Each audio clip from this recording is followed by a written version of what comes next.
ভাই এতদিন ধরে মানুষরা তো প্রবলেম করছিলই, এখন মানুষের সাথে সাথে প্রকৃতিও আমাদের রাস্তাঘাট চলাচলের জন্য বীভৎস প্রবলেম ক্রিয়েট করছে।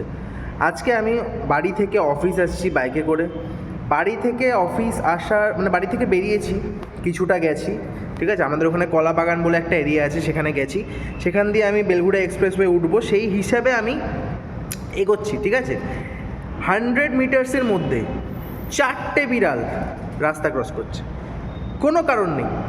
সে রাস্তার সাইডে দাঁড়িয়ে আছে, আমি সোজা যাচ্ছি, সে বলছে না আমি আগে রাস্তা ক্রস করব। 4টে বিড়াল, লিটারালি কোনো কাজ নেই তাদের, শুধু রাস্তা ক্রস করবে। মানুষ দেখলেই বিড়ালের মনে পুরকি জাগে, আমি রাস্তা ক্রস করব, কিছু হোক না হোক, মরে যাই বেঁচে যাই দেখার দরকার নেই, রাস্তা ক্রস করতেই হবে। মানুষটাকে আমি একটুখানি ইরিটেট করব। এই যে জীবন, প্রকৃতি, মানুষ সবাই মিলে আমাদের সাথে যে এই খেলছে, আমরা কোথায় যাব?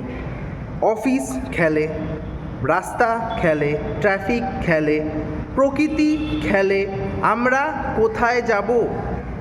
ভাই কিছু বলার নেই আমার। প্রকৃতিকে দোষ তো দেবো অবশ্যই, কিন্তু সেটা তো আর শোধরাবে না সে। আমি এখন যদি আমি বাড়ির দিকে যাই, সেখানেও দেখবো যে আমি রাস্তা কাটছে বিড়াল। So that doesn't matter. So stay happy, stay healthy, bye bye.